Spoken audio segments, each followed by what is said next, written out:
मुंबईमध्ये गेल्या काही तासांपासून मुसळधार पाऊस सुरू आहे आणि या पावसाचा फटका आता मुंबईकरांना बसताना पाहायला मिळतोय.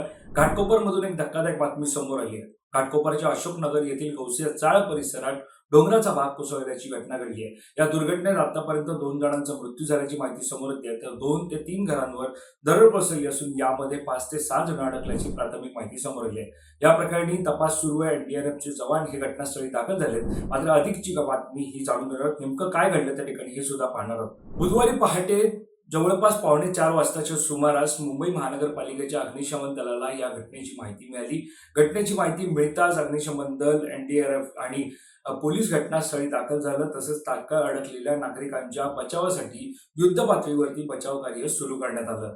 या ठिकाणी मिळालेल्या माहितीनुसार पहाटे डोंगराचा काही भाग अचानक कोसळला. तसंच त्यातील माती आणि दगड 2 ते 3 घरांवरती पडलं. त्यामुळे त्या घरातील रहिवाशांना बाहेर पडण्यास वेळ मिळाला नसल्याचं सांगण्यात येत आहे.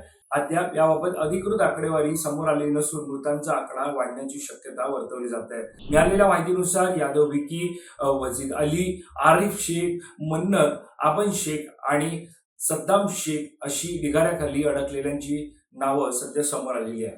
या प्रकरणी मुंबईच्या महापौर ऋतू तावडे यांनी घटनास्थळी जाऊन पाहणी केली. या पाहणीनंतर त्यांनी नेमकं काय सांगितलं हे सुद्धा जाणून घेणार आहोत. मुंबई महानगरपालिकेच्या महापौर ऋतू तावडे यांनी केलेल्या पाहणीनंतर काही जण आत अडकल्याची भीती आहे. अगदी युद्ध पातळीवरती अग्निशमन दलाचे अधिकारी, मुंबई महानगरपालिकेचे कर्मचारी तिथे काम करत आहेत. मी स्वतः घटनास्थळी जाऊन आले असून तिथे पाहणी केली आहे. त्या ठिकाणी इतक्या अरुंद गल्ल्या आहेत आणि त्या ठिकाणी ज्या प्रकारे दरड कोसळली आहे, एक एक दगड हातानं बाजूला करावा लागत आहे. एकच व्यक्ती ये जा करू शकतो एवढीच जागा त्या ठिकाणी उपलब्ध आहे. अग्निशमन दल तसेच इतर बचाव पथकं दगड माती बाहेर काढण्याचं काम करत आहेत. याशिवाय घाटकोपर दुर्घटनेतील मृतांच्या वारसांना महापालिकेकडून 3 लाखांची मदत जाहीर करण्यात आल्याची माहिती मुंबईच्या महापौर ऋतू तावडे यांनी दिली आहे. दरम्यान या घटनेनंतर स्थानिकांकडून रोष व्यक्त केला जात आहे. वारंवार अशा घटना घडत असताना प्रशासनाचं दुर्लक्ष काय होते असा सुद्धा सवाल आता उपस्थित केला जात आहे. मात्र या प्रकरणी पोलिसांनी काय माहिती दिली आहे ती सुद्धा जाणून घेणार आहोत.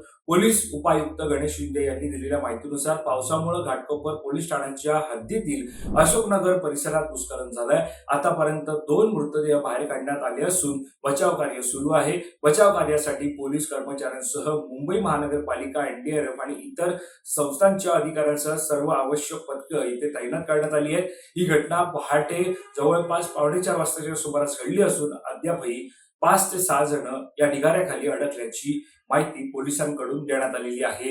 याशिवाय या सगळ्या घटनेवरती सत्ताधारी भाजपचे आमदार राम कदम यांनी सुद्धा प्रतिक्रिया दिली आहे. त्यानुसार डोंगराळ भागात संरक्षक भिंतीची गरज आहे. आमदार खासदारांना मिळणाऱ्या निधीची मर्यादा आहे. संरक्षक भिंती बांधल्यानंतरही धोकादायक स्थितीत असलेल्या घरातील नागरिकांना शासन स्तरावर स्थलांतर करण्याचा धोरणात्मक निर्णय घ्यावा लागेल.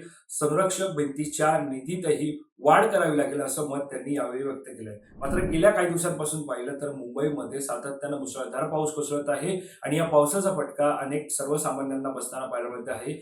या घटनेच्या नंतर आता प्रशासनाकडून, महानगरपालिकेकडून जे मृत आहेत त्यांच्या वारसांना 3 लाखांची मदत करण्यात आली आहे. मात्र प्रशासनाकडून या सगळ्या घटनेची कशा प्रकारे दखल घेतली जाते हे पाहणं महत्त्वाचं असणार आहे. संपूर्ण या घटनेवरती आपलं लक्ष असण्याचं, या संदर्भातली अधिकची माहिती जाणून घेण्यासाठी तुम्ही आपलं महानगर लाईव्हला सबस्क्राईब करायला विसरू नका. धन्यवाद.